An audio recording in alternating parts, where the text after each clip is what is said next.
Halo semuanya, selamat datang di channel cerita horor. Episode kali ini kami akan menceritakan sebuah kisah yang berjudul Anyir Darah. Sekali lagi kami sampaikan bahwa nama tokoh dan lokasi yang ada dalam cerita ini telah kami samarkan.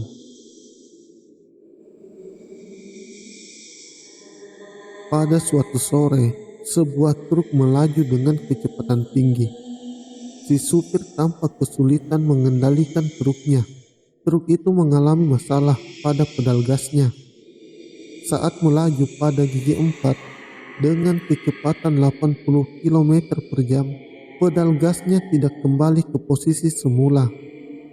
Hingga di sebuah belokan ke arah kiri yang merupakan jalan menurun, seharusnya truk melambatkan kecepatannya, namun tidak bisa. Truk malah menghantam telak sebuah mobil Avanza yang datang dari arah berlawanan. Supir truk bermaksud menghindari untuk menyeruduk kendaraan di depannya dan menghindari sebuah warung nasi di sisi kiri jalan yang sedang ramai.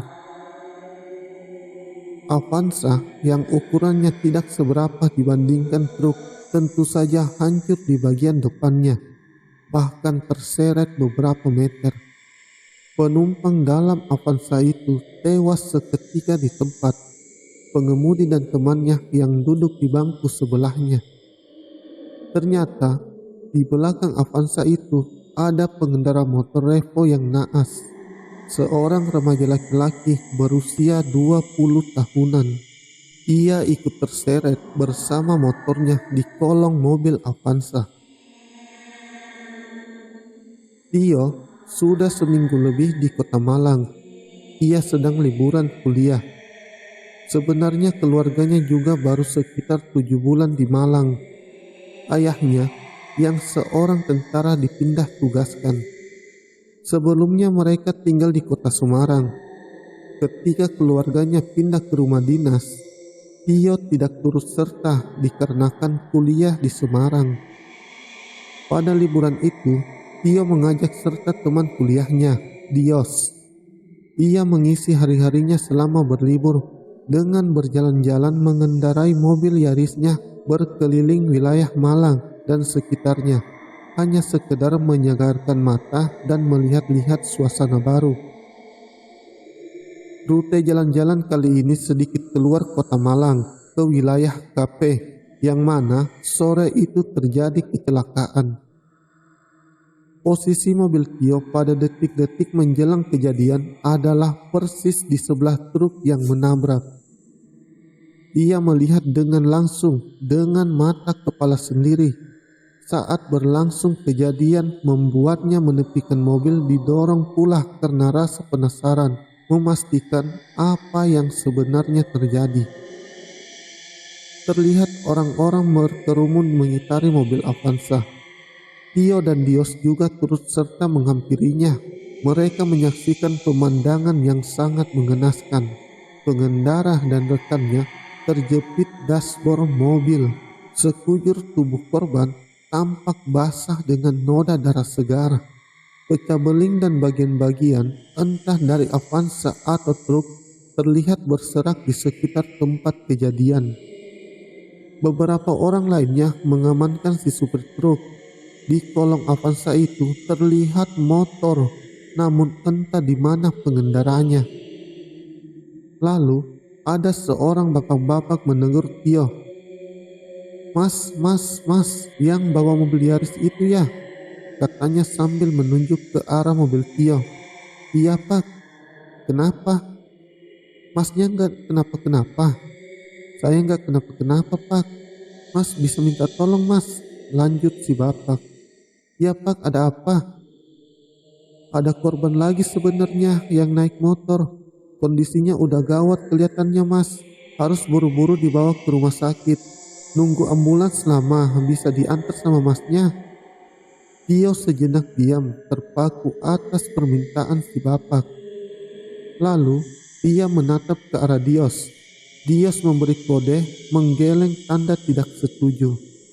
Sebenarnya Tio juga merasa ragu jika harus membawa korban kecelakaan ke dalam mobilnya. Namun di sisi lain, ia juga ingin membantu. Akhirnya Tio mengiyakan permintaan si bapak. "Ayo bawa korban ke mobil Yaris Mas ini," teriak si bapak kepada orang-orang yang ada di lokasi. "Serius kamu yo? Bakal panjang urusannya loh," kata Dios. "Abis gimana bro? Kasihan juga kan?" Akhirnya korban kecelakaan, yaitu pengendara motor, sudah di dalam mobil Yaris Tio di kursi belakang. Si bapak tadi dan seorang lagi turut juga mengantarkan. "Di mana rumah sakit terdekat sini pak?" tanya Tio. "Ke rumah sakit PH mas, saya tunjukin jalannya." Selama di perjalanan, si korban terus mengerang kesakitan. "Sabar ya mas, sebentar lagi sampai rumah sakit," hibur si bapak kepada korban. Rumah sakit dimaksud memang tidak seberapa jauh dari lokasi. Namun, di perjalanan si korban sudah tidak mengerang dan tidak bergerak lagi. Saat tiba di UGD, ternyata korban telah meninggal di perjalanan. Di parkiran mobil saat hendak pulang, Tio melihat ke kursi belakang mobilnya. Ada noda merah. Dugaan Tio dan Dios itu adalah darah si korban karena tercium bau anyir. Di samping itu, terlihat sedikit cairan putih kental. "Itu cairan apa ya?" tanya Tio kepada Dios. "Enggak tahu aku, cairan otak kayaknya. Makanya kataku juga jangan diangkut." "Loh bagaimana toh? Aku juga tidak tahu bakal begini. Aku kira korban tak akan sekarat. Masa aku nolak dimintain tolong? Kamu juga kalau di posisiku pasti bingung kan?" sergah Tio. "Baunya jadi anyir mobil kamu yo, bawa ke pencucian steam dulu ya," saran Dios. Tio setuju dengan usul temannya itu. Ia langsung mencari tempat pencucian mobil. Setelah sampai, Tio meminta kepada petugas yang mencuci agar kursi bagian belakang dicuci dengan banyak sabun serta pewangi. Selesai mencuci mobil, Tio dan Dios pun bersiap kembali pulang ke rumah keluarga Tio. Mereka bersyukur bau anyirnya telah berganti wangi aroma jeruk sintetik dari tempat pencucian mobil. Setibanya di rumah Tio, ia menceritakan semua kejadian itu kepada keluarganya. Mendengar cerita Tio, ibunya sangat khawatir. Namun, Tio meyakinkan bahwa dirinya baik-baik saja. Sejak kejadian kecelakaan itu, Tio jadi enggan berjalan-jalan sore mengitari kota Malang.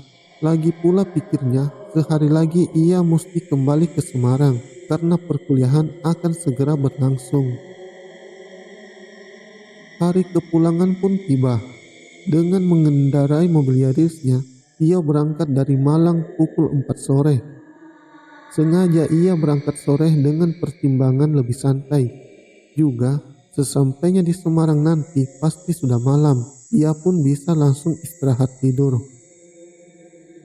Di tengah perjalanan, waktu menunjukkan pukul 8 malam. Tio mengendarai mobil dengan kecepatan sedang sambil mendengarkan musik. Sedangkan Dios tidur di kursi sebelahnya.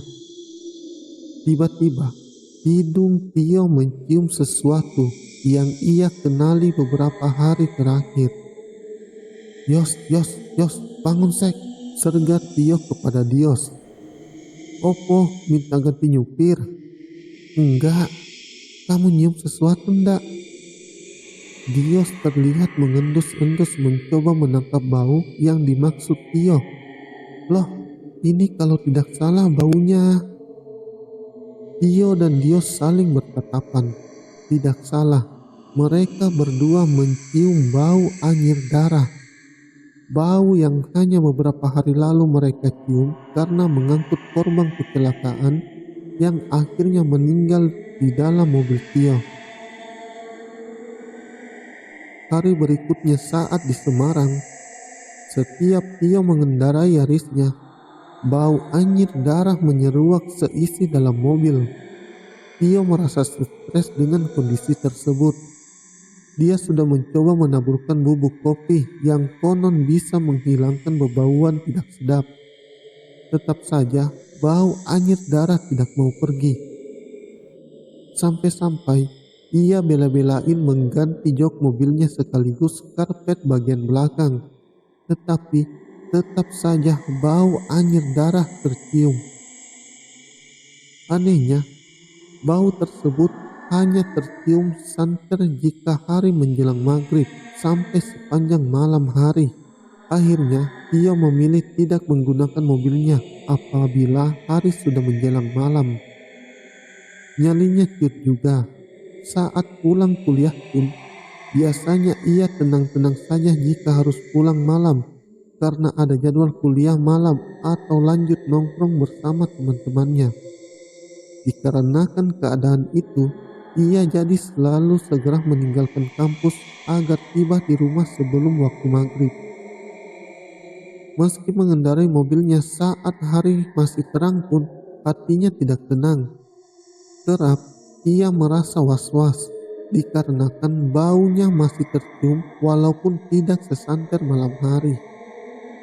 Maka dari itu, jika ia tahu ada jadwal kuliah malam atau kegiatan kampus lainnya yang mengharuskan ia pulang malam, ia memilih naik motor atau sesekali menebeng dengan Dios. Hingga suatu waktu, saat Tio membawa mobil ke kampus, teman dekatnya, Lala, yang sebenarnya diam-diam ia taksir memintanya untuk mengantarnya ke mall. Ada barang yang ingin dicarinya katanya. Tentu saja dia tidak bisa menolaknya. Namanya juga cewek, jarang sekali jika belanja, katakanlah baju, langsung mendapat yang ia cari dan selesai lalu terus pulang. Mesti dicoba dulu, dibanding-bandingkan dengan pilihan lainnya. Kalau belum seret juga, beralih mencari toko lainnya. Itu yang dialami Tio hari itu saat menemani Lala. Saat menjelang sore, ia melirik jam tangannya. Sudah menunjukkan pukul 5 sore. Kalau tidak pakai acara muter-muter, jam 3 juga sudah selesai. Tio, kamu mau kan sekalian antar aku pulang ke rumah? Tintanya manja. Mau, jawab Tio sambil senyum. Tapi dalam hatinya, ia berkata, mampus aku, pulang bakal kemalaman nih. Sesampai di rumah Lala, sudah sedikit lagi maghrib. Mau mampir dulu ke rumahku? Tanya Lala. Nanti ajalah, lain kali, aku masih banyak tugas kuliah. Jawab Tio beralasan. Oh gitu ya, ya udah. Makasih ya, sampai ketemu besok di kampus. Tio langsung tancap gas, perasaannya tidak enak. Saat pukul 7 malam, ia masih di jalan. Sebentar lagi sampai rumah. Demikian ia mensugesti dirinya, meyakinkan semuanya akan baik-baik saja. Baru saja dia berpikir demikian, bau yang sangat dia tidak harapkan tercium, bau anyir darah. Ya ampun, jangan, tolong, jeritnya dalam hati. Ia lalu memilih-milih lagu kesukaannya pada tap mobilnya yang ia bisa nyanyikan demi mengalihkan rasa parno. Sebenarnya, sedari tadi pun ia menyetel radio. Hanya saja lagu-lagu yang diudarakan oleh stasiun radio acak dan kurang akrab di telinganya. Pada lagu pilihannya, ia membesarkan volumenya, kemudian ikut bernyanyi kecil. Sia-sia, pikirannya tidak teralih. Bau anyir darah tetap santer tercium, seolah ada jipratan darah yang menempel di ujung hidungnya. Lalu, di antara untaian lagu, ia mendengar suara lain. Ia memiring-miringkan kepalanya untuk memperjelas suara apa itu dan dari mana ia berasal. Pikiran Tio kalut, ia bingung akan sumber suara. Apakah dari lagu yang sedang ia putar atau dari sumber lainnya? Lalu ia mengecilkan volume tape mobilnya. Terdengarlah dengan jelas suara seseorang yang sedang mengerang kesakitan di kursi belakang mobilnya. "Aduh, sakit, sakit." Tio sangat terkejut, jantungnya berdegup keras. Kemudian ia melirik spion tengah dalam mobilnya. Ia tak percaya dengan apa yang kedua matanya tangkap. Ada seseorang duduk di belakang. Ia yakin sedari tadi pulang dari mal tidak seorang pun yang menebeng diam-diam. Hanya dia dan Lala. Ketika mengantar Lala sampai di rumahnya pun tinggal dia seseorang. Lalu Tio melirik lagi ke kaca spion untuk mencoba menegaskan. Ia melihat ada seorang laki-laki sedang duduk dengan kepala berdarah bercampur cairan berwarna putih. Di sisi kiri kepala orang itu terlihat darah yang paling banyak keluar mengucur. Tio ketakutan setengah mati. Namun ia berusaha mengendalikan diri agar tidak celaka. Sebenarnya ia ingin segera menepi dan pergi kabur meninggalkan mobilnya begitu saja. Namun mengingat rumah tidak seberapa jauh lagi, ia tetap bertahan melajukan mobilnya. Sesampainya di rumah, dengan sembarang ia parkirkan mobilnya di depan pagar rumahnya. Lalu ia masuk ke dalam rumah dengan terbirit-birit. Tio mengabari kejadian yang menimpanya kepada kedua orang tuanya di Malang. Orang tuanya memintanya agar ia beserta mobilnya ke Malang. Di hari Sabtu pagi, ia ditemani Dios pun berangkat ke Malang. Sampai Malang sudah menjelang sore. Ia menjumpai orang tua dan adiknya yang sudah menunggunya di teras rumah. Ada dua orang yang Tio tidak kenali bersama mereka. Yang satu dari perawakannya laki-laki berusia sekitar 30 tahunan. Sedangkan lagi bapak-bapak berpenampilan laksana pemuka agama, memakai baju koko, mengenakan celana bahan berwarna coklat dan memakai peci. Di saku baju koko bapak itu tersembul tasbih. Ayahnya memperkenalkan kedua orang itu kepada Tio.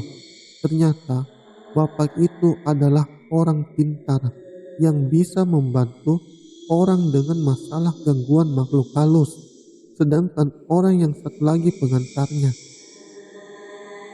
Saat memperkenalkan diri, bapak itu menyebut panggilan dirinya Mbak Sastro. Lalu Tio menceritakan semua kejadian-kejadian yang ia alami di Semarang. "Kamis malam kemarin, Bah, ada penampakan di belakang mobil saya," terang Tio. "Oh, pantas. Sekarang aku melihat ada yang duduk di belakang mobilmu. Kirain temanmu yang menunggu di mobil." Mendengar paparan Mbak Sastro, wajah Tio dan Dios berubah menjadi pias. "Ya sudah, setelah sholat maghrib, aku minta dia supaya pulang." Setelah menunaikan sholat maghrib, Mbak Sastro minta disediakan air putih segelas besar. Lalu ia duduk bersila. Gelas berisi air itu diletakkan di depannya. Ia membaca doa-doa yang kemudian ia tiupkan ke airnya. Mbak Sastro lantas menghampiri mobil Tio. Yang lainnya hanya menyaksikan dengan mengambil jarak dari mobil. Mbak Sastro membuka pintu mobil bagian belakang lalu duduk. Dan kemudian ia kembali terlihat membacakan doa-doa. Pemandangan selanjutnya ia seperti sedang bercakap-cakap dengan seseorang. Setelah itu air dalam gelas ia ciprat-cipratkan ke bangku belakang juga ke bagian depan. Akhirnya ke seluruh bodi mobil. "Sudah nak Tio, aku sudah minta dia pulang baik-baik. Sekarang mobilmu sudah bersih, tidak bakal ada gangguan lagi," kata Mbah Sastro. "Beneran, Mbah?" "Insya Allah." Benar saja, semenjak itu bau anyir darahnya sudah hilang. Tidak tercium sama sekali. Meskipun awalnya was-was saat mengendarai mobil di malam hari, ternyata bau anjir yang biasa datang sudah hilang, beserta suara orang yang mengerang kesakitan dan penampakannya juga ikut menghilang.